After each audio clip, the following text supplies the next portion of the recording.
Hello, Keith Rucker here at VintageMachinery.org. Guys, today back to working over here on cutting this spiral gear and trying to get my machine set up to do this. And we've run into a few little challenges along the way, but nothing we can't overcome, I don't believe. So previously we have gotten the table tilted to 45-degree angle, which is the angle of the spiral cut that we're making. I've got my dividing head on here. This is the Model K dividing head. We had to swap out dividing heads to the Model K version to better match up with my lead attachment. The lead attachment's all set up. All this has been done in previous videos. The problem we've got now is got to do with clearance around the arbor up here for this 45-degree angle cut that we got to make. And to get around that, we're going to have to use a little bit different setup than the arbor here with the overarm supports, because the way it is right now, the dividing head is going to crash into the overarm supports before we get our cut made. So that's going to be a problem, but there's a solution. We're going to swap this out with the universal head, which is a vertical head. In this case, we'll actually be using it in a horizontal mode, but still it will allow us to cut that 45-degree angle, I believe.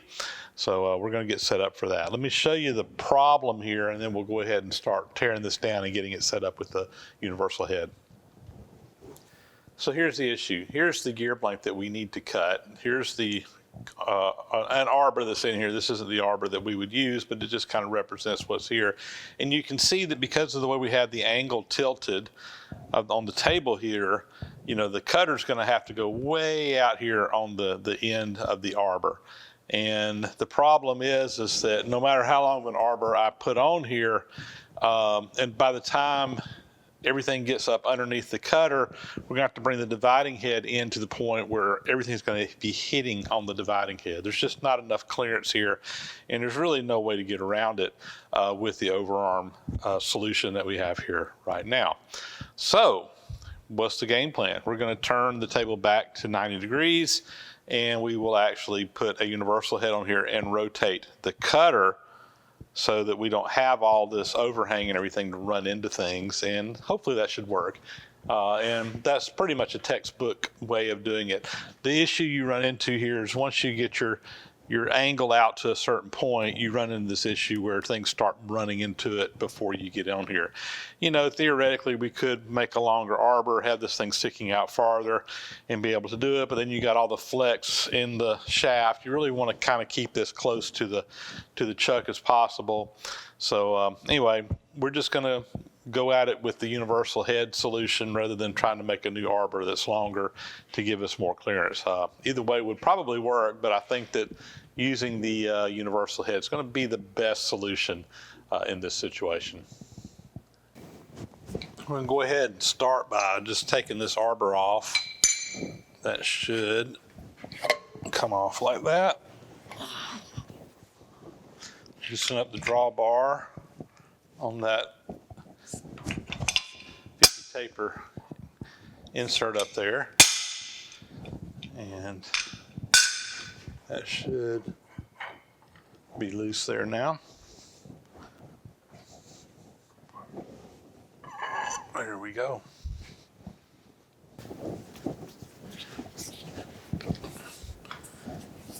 And I'll pull the drag the overarm supports in here. All right, next I want to readjust my table back around to 0. Again, this is the universal model milling machine that allows you to rotate the head. And there are some clamps on here that kind of clamp everything in. There's basically 2 on each side and 1 in the front. Let me get these loosened back up. In the previous video, I'd shown this key that goes in the front. It actually goes in the very front up here, and I talked about how this was used to align things. You put this in there, that taper would go in, and it would automatically re-zero the table once you put that in there. I thought that was the case, but after I got to looking at how these other ones were on here, these other screws like this one here, they're all like this. And I realized that that is not what's going on. So let me show you how this thing really works. That would be cool if it had a pin that kind of pinned it into 90 degrees. but this actually has a different function. Let's take you over here and show you how this really works.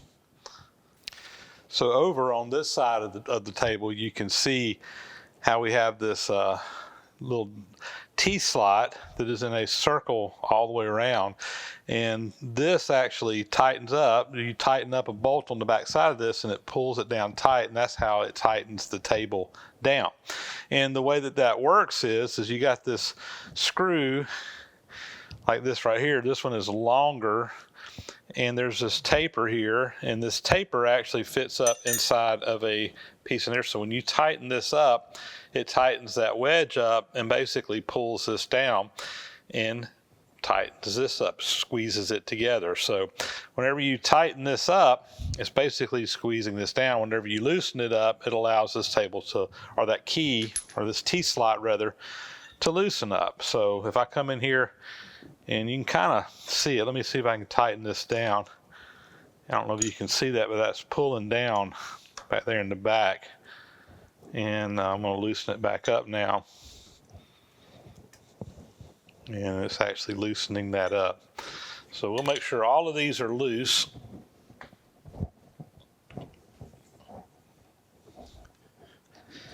And then we will rotate our table back around and then tighten all those up and get it nice and snug where it needs to be. All right, we should be able to now just rotate this table back around, and there's a scale on the front that I need to get lined up on 0.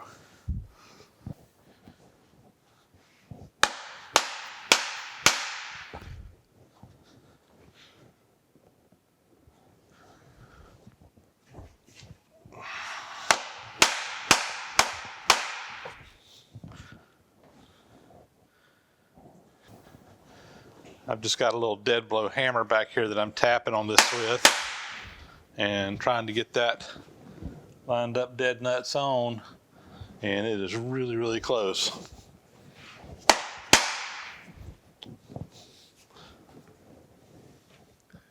And I think we're going to call that good right there. And we'll go ahead and take our little key here, and we'll get it tightened down on the front.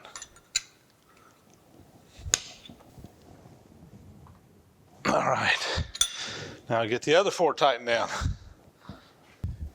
In preparation of getting our universal head on here, we're going to go ahead and get our drive gear mounted. This is what drives that universal head, and it fits up on the spindle. Got a drive dog in there that drives it, and there's 4 cap screws here that actually bolt it to the spindle that's turning here. And there's also the plug on the inside that kind of aligns everything up to that hole. It gets it centered up there just right. So we'll go ahead and get all this tightened up and in place.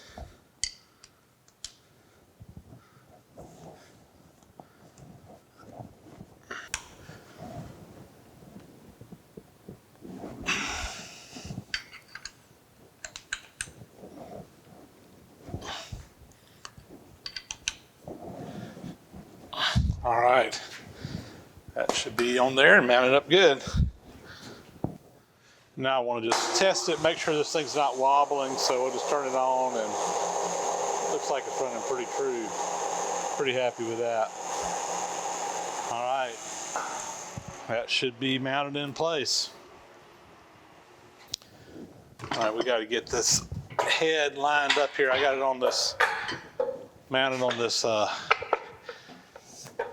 lift here, this engine hoist, and let's see, walk around the other side. All right, so I need to come down just a little bit here.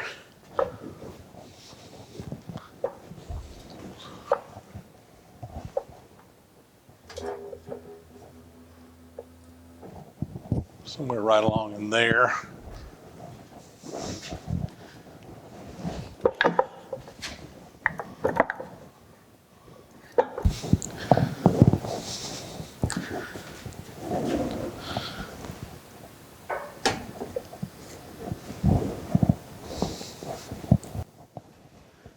Get my overarm supports all the way in there.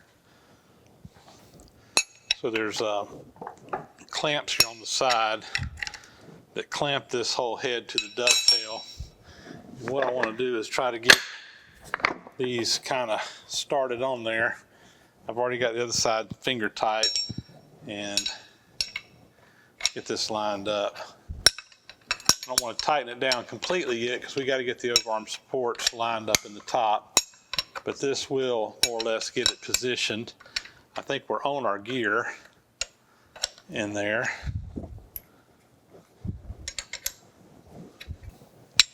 I want those to be just a little bit loose.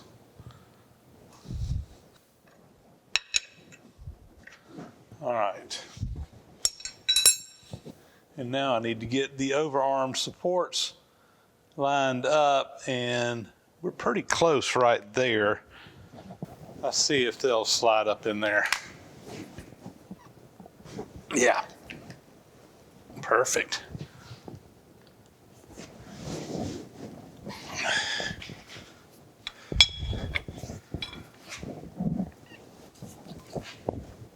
And I think I felt them bump the front there. Okay, we are in place.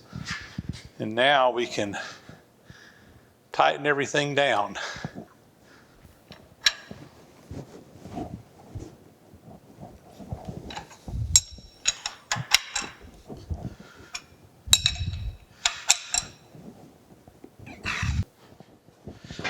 These clamps here on the front just sandwich. There's a dovetail on this. It just sandwiches it all together, pulls the head up tight against the machine, and locks it in place. The overarm supports kind of help align it. So we are connected. Let's turn the machine on. And it's spinning the head. We're good. Now we need to get this engine hoist out of here. Loosen that up, unhook it, and we should be free. So with the universal head mounted on the machine, what I need to do is first check and make sure that this thing is set on 0 degrees up and down. And then this head, it'll actually rotate 360 degrees around here. So this can be a vertical head. Right now I got it in a horizontal mode, running perpendicular to the table here. But what I want to do is check 0 there, and then also I want to rotate this out to 45 degrees so that my cutter will be cutting at an angle. And we can just read right off of the scales here to get that done. So let me get a little step stool to step up there. So let's see what we got here.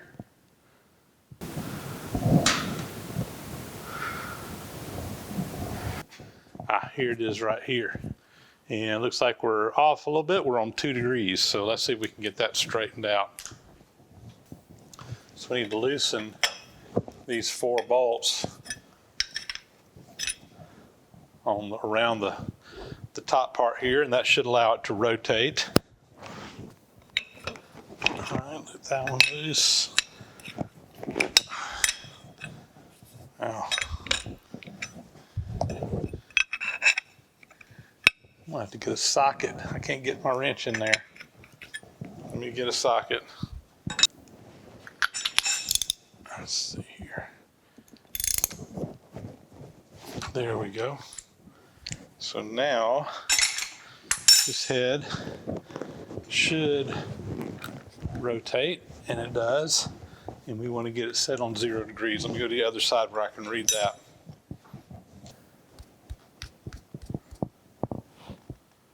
Okay, that is reading right on 0 degrees. So we'll snug that up and tighten it up.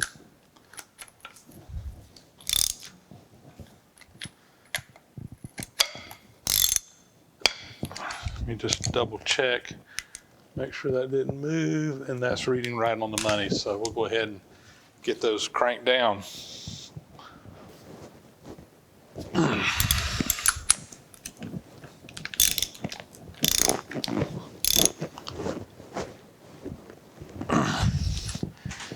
Okay. So next I need to rotate this bottom head out to 45 degrees. And again, there's a scale here on the front. And again, we're off by about 2 degrees right now. There's 4 bolts on the bottom that loosen that up. Let's get that loosened up and we will get it set.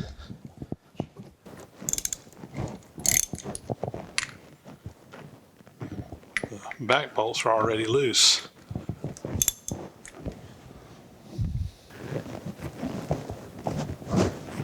And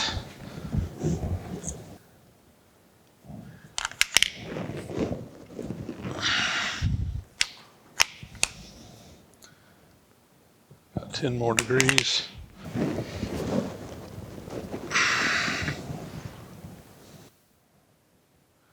Got a little over a degree left to go here. Let me get my hammer and I'll just kind of bump it around. That's right on 45. And we'll tighten this up.